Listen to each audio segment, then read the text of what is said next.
নমস্কার বন্ধুরা, কেমন আছো সবাই? আজকে আমি শর্মিষ্ঠা চলে এসেছি ইস্কনের মন্দিরে।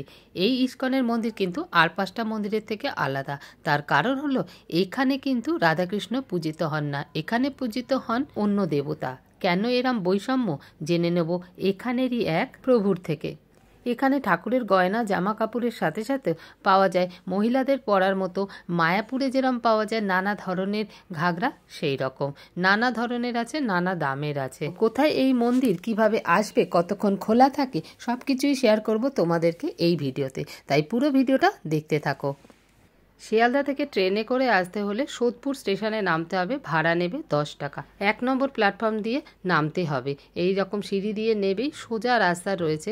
এখান থেকে একটুখানি এগিয়ে গেলেই দেখতে পাবে টোটো স্ট্যান্ড। এই যে এই জায়গাটা সোজা আসবে, এইখানে ময়লার ভ্যাট রয়েছে আর ডান দিকে এম বাজার লেখা রয়েছে, বাট এটা কিন্তু এম বাজারের গেট না, এটা এম বাজারের পেছন দিক। তো যাই হোক, এইখানে যে টোটোগুলো রয়েছে এদেরকে বললে এরাই 10 টাকার বিনিময়ে পৌঁছে দেবে পানিহাটি ঘাট। আর যারা বাসে আসবে তারা বাসে এসে নামবে সোদপুর ট্রাফিক মোড়, ট্রাফিক মোড়ে নেবে, ওখানে অটো বা টোটো পেয়ে যাবে যারা পৌঁছে দেবে পানিহাটি ঘাট। এই যে আমাদের নামিয়ে দিয়েছে পানিহাটি ঘাট, এটা অটো স্ট্যান্ড। এখানেও মন্দির রয়েছে, আর গঙ্গার ঘাট মানেই চারিদিকে শুধু মন্দির আর মন্দির। আর এইটা হলো গঙ্গার ঘাট, এখানে সিঁড়িতে একটু বসে থাকা যায়, গঙ্গা জল নেওয়া যায়। আর ফেরিঘাট কিন্তু এর বাদিকে আছে, আর এর বাদিকেই রয়েছে চৈতন্য মহাপ্রভুর মন্দির। এখানে স্বয়ং মহাপ্রভু এসেছিলেন, তার পদচিহ্নও আছে। ওই যে দেখা যাচ্ছে সোজা, ওটাই ইস্কনের মন্দির। অটো থেকে নেমে 1 মিনিটও হাঁটা পথ না। তার আগে দেখাই, ডান হাতের এই বাড়িটাতে স্বয়ং পরমহংসদেব এসেছিলেন, সেই জন্য এই বাড়িরই একটা ঘরে রামকৃষ্ণ পরমহংসদেবের মূর্তি রাখা রয়েছে।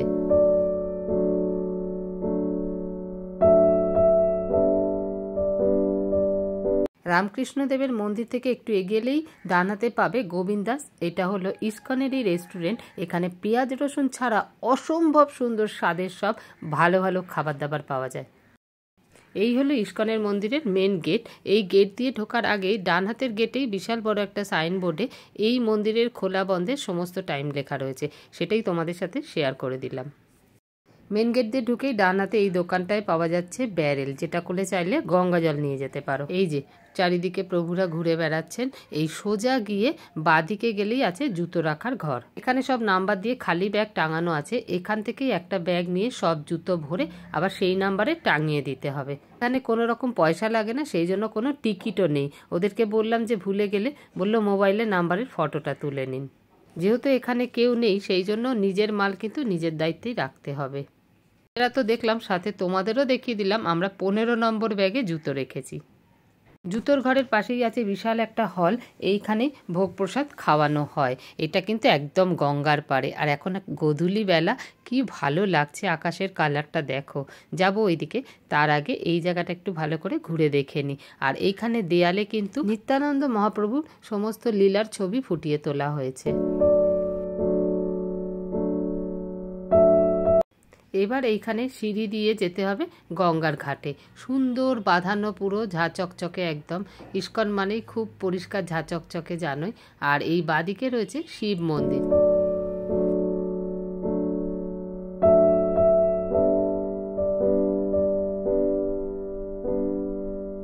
এই শিব মন্দিরের উল্টো দিকে রয়েছে আরও একটি শিব মন্দির। এবার চলে এসেছি গঙ্গার ঘাটে। এটা ইস্কনের কিন্তু পার্সোনাল বা প্রাইভেট ঘাট। এই রকম সিঁড়িগুলোর খুব সুন্দর বাঁধানো, পরিষ্কার রয়েছে। আর এই দেখো, গোধূলিবেলা আগেই বললাম, সেই জন্য কি অপূর্ব লাগছে আকাশটাকে। ওই পাশে যে লাইট জ্বলছে দেখতে পাচ্ছ, ওটা হলো কোন নগর, অবনীন্দ্রনাথ ঠাকুরের বাগান বাড়ি।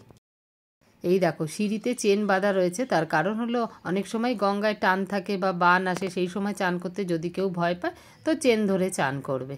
গঙ্গা থেকে ইস্কনের এই ঘাটটা কেমন লাগে দেখতে, সেটাই দেখিয়ে দিলাম। দেখো, যারা লঞ্চে করে যাও তারা এই রকম দেখতে পাবে ইস্কনের ঘাটটাকে। এত সুন্দর ঘাটে কিছুক্ষণ বসতেই পারো, তবে শুধু মেয়েরা, নাইলে শুধু ছেলেরা। ছেলে আর মেয়ে একসাথে কিন্তু অ্যালাও নয়। এই ইস্কনের মন্দিরে রাজভোগও চাইলে সেবন করতে পারবে। একটা থালেতে এতটাই প্রসাদ থাকবে যে 6 জনেরও বেশি লোক খেতে পারবে। তার জন্য যোগাযোগ করতে হবে এই নাম্বারে। এই হলো অফিস ঘর। ওই মহাভোগ থালির কত দাম? কি কি থাকে ওর মধ্যে? আচ্ছা আচ্ছা, সেটাই জিজ্ঞেস করছি। আর ওখানে লেখা আছে যে 5 থেকে 6 জন খেতে পারবে।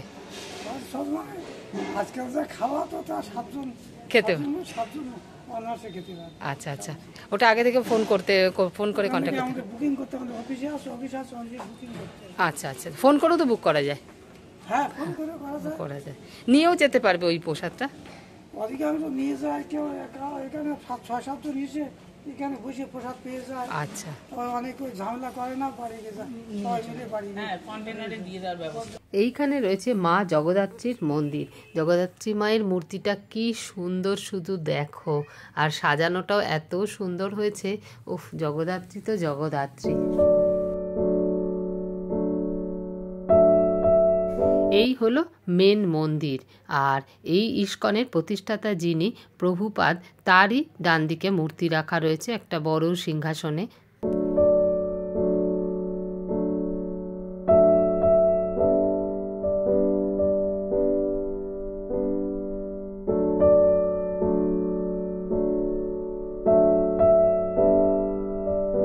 আগেই তোমাদের বলেছি, ইস্কনের অন্যান্য মন্দিরের মতো এখানে কিন্তু রাধাকৃষ্ণ পূজিত হন না।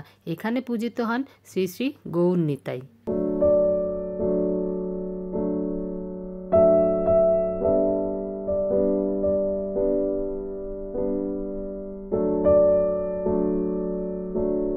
কেন এখানে রাধাকৃষ্ণকে পুজো না করে গৌর নিতাইকে পুজো করা হয়, চলুন জেনে নিই এই মন্দিরেরই এক প্রভুর থেকে।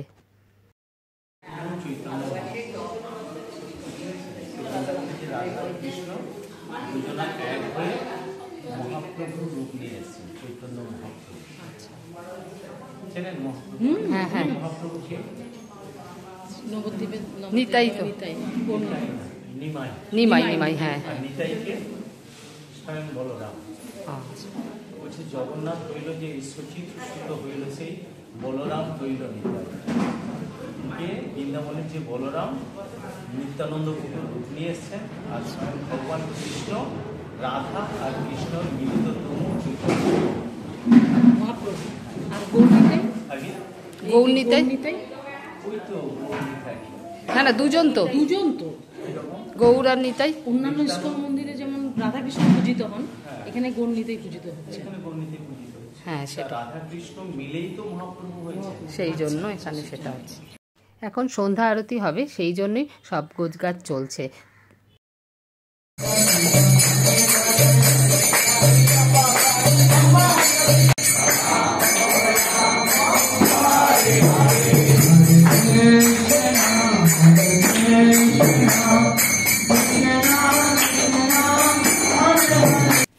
এইখানে রয়েছে দোকান, যেখানে পেয়ে যাবে ঠাকুরের সমস্ত গয়না গাটি, বিছনাপত্র, জামা কাপড়, সমস্ত কিছু।